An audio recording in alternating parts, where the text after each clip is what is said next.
Magandang araw po sa inyong lahat. Ngayon ay mag-unbox po tayo. Order po natin na hair clipper. Ayan. So, tingnan po natin kung okay yung order natin. Buksan po natin.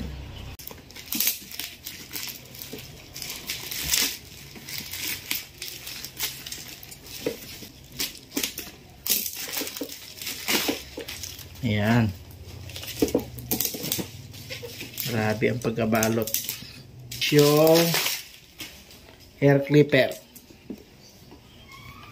Sana legit ito. Kinuha natin ito. Ito ang pinili natin dahil maganda ang reviews. Marami na tayong na-order na hair clipper pero palpak. Sana ito ay maging successful na. Kasi maganda ang reviews nito at doon sa mga vlog ng mga mga nakabili. Kaya sana ito ay okay. Kasi hindi na po natin pinapagupitan yung ating mga anak sa iba. Kasi ako na mismo nagugupit sa kanila. So, ayun. Baliktad pala yung open ko. So, ito po. May kasama po siya na manual. Tapos, meron po siyang mga ito. Yung kanyang mga guide. 1, 2, 3, 4, 5. Tapos, itong kanyang connector. Ayan. Wala siyang kasamang charger, mga kaibigan. Tapos meron siya nito. Ito yung langis. Mamaya na yan. Ito meron pa pala isa. Oh. So, 1, 2, 3, 4, 5, 6. 6 bali lahat. Tapos, ayan. Ganda. Legit talaga to Hindi siya ganun kalaki mga kaibigan. Kuwan lang siya. Very handy siya. Ayan. Tapos may clicking effect po siya. Ayan o. 1, 1, 2, 3, 4. Hanggang 4 siya na click. Ayan. Okay. Made show. Ayan, meron po siyang kwan. Meron po siya naka-engrave. Hindi naman to engrave eh. Kwan lang siya. Engrave ba to? Engrave nga.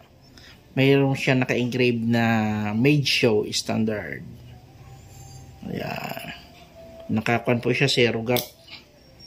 Zero gap natin. Ayan, may konting hiwalay. Ayan, okay na yan.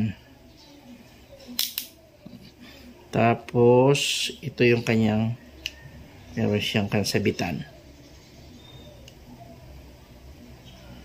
Ayan. Design in China, powered by ACMI. ACME pala. Okay. Ngayon, gumagana na siya.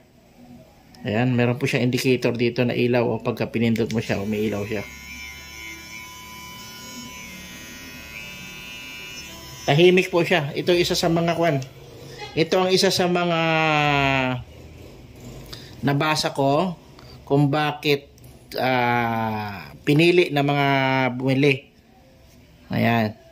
Dahil kwan siya tahimik. Tahimik po siya. Kaya isa ito sa pinili ng mga bumili. Tahimik yung kanyang andar. At ang isa sa mga naka-encourage dito sa akin, kaya ko binili to, dahil kwan siya, matagal malubat. Matagal malubat mga kaibigan. Ayan. So wala siyang kasamang charger. Ang kasama lang niya ay itong mga guide. Tapos itong pantanggal ng buhok. Yan. Tapos itong kanyang manual. Wala po siyang kasamang kwan, tawag nito, charger. Kasi base sa mga narinig ko, ang ginagamit nila dito ay yung sa cellphone. Ayan, yan yung ginagamit nila. Kaya sulit ito.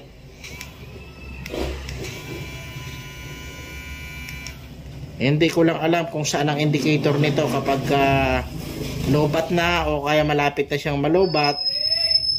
Wala siyang nakalagay na indicator kung ilang percent na siya. I don't know kapag i-charge kung ano ang kanyang kalalabasan. Yan. Pero maganda siya. Oh. Na smooth. Smooth yung kanyang andari, yung kanya pong lakas. Saktong-sakto lang. Oh. Ganda nito. Solid. Ganda to. Wala sinabi yung unang order ko na wall. Naku, 1.5 din yun. Mas mahal pa dito. 1.3 lang ito. Eh, yun ay 1.5. Mas maganda pa to. Ano? Sarap gupitan ng mga bata ngayon, sigurado. The best. Ayos. Subukan natin to pagka nagupitan natin yung mga bata.